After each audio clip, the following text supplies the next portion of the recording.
The bright gate opened. A cold wind blew through, carrying with it the scent of something untouched, like the smell of an old book opened after many years of neglect.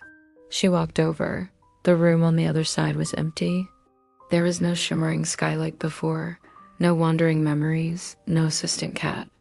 There was only a single table. And on the table was a pitch-black box, seemingly made of solid night. On the lid of the box it says, "Not yours, but it touched your heart." She hesitated. These were not her memories, not to be seen, not to be touched, not to be held.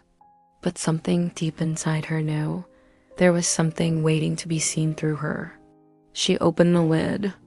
Outside, there were bombs exploding, people screaming, and loudspeakers blaring. Sat down quietly, breaking each match in his hand. With each broken match, he whispered, "Mom won't come back." A scene poured out, filling the room.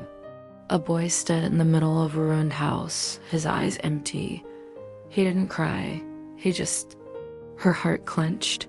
The scene changed. The boy grew older, but he never smiled. When his friends played, he sat alone, staring at the table. When others loved, he stood behind the wall, silently drawing someone's face on the frosted glass with his fingertip. And when someone asked him, "Why don't you ever say you need someone?" he just smiled, a smile that didn't reach his eyes, and replied, "Because need is the easiest thing to leave." She stood motionless. The memories weren't hers, but her heart ached. Because she knew that feeling. She knew that silence was not peace. Like no one had really seen him in so long. She knew how to tell themselves, "I am fine," when they were clearly not fine at all. She knew how people learn to survive instead of live. A sigh came from behind. It was the boy, now a young man. His eyes weren't fierce, but empty. "You shouldn't see this," he said.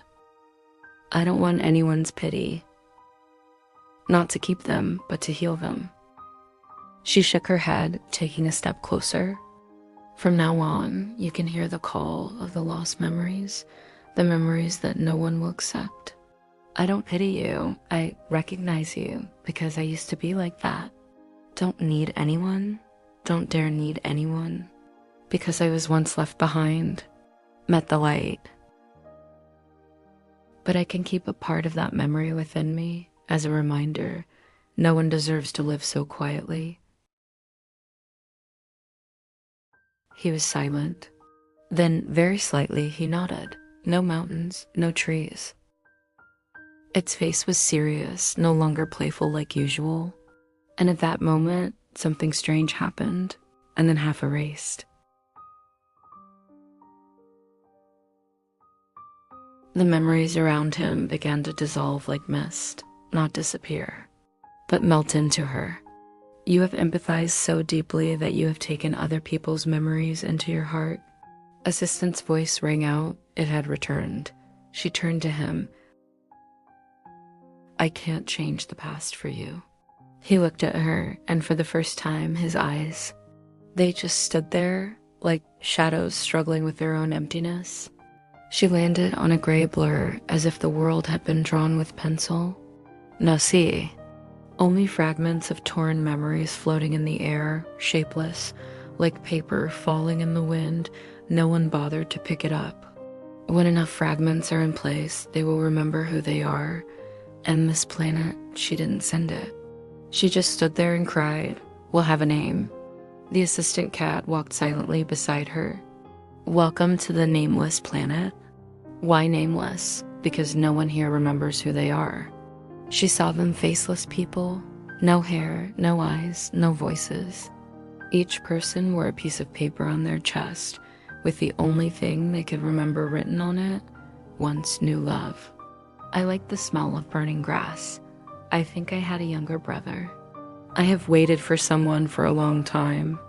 The cat said, "Your job here is to put them back together. Find the floating fragments of memory and return them to the right people." She stepped into the sea of memories. In her hand, she held a strange map, not of terrain, but of emotions, Her heart fluttered every time she got closer to a matching piece. She picked up the first piece. One rainy night, a girl stood in front of the post office holding a letter without a stamp. When she places the piece in the hands of a figure that reads, "I think I used to have a brother," something strange happens. The person's body began to take shape. It was a woman. The face was blurry. The voice came out like the wind. "I had a sister. She left after our biggest fight. I wrote her a letter of apology, but never sent it.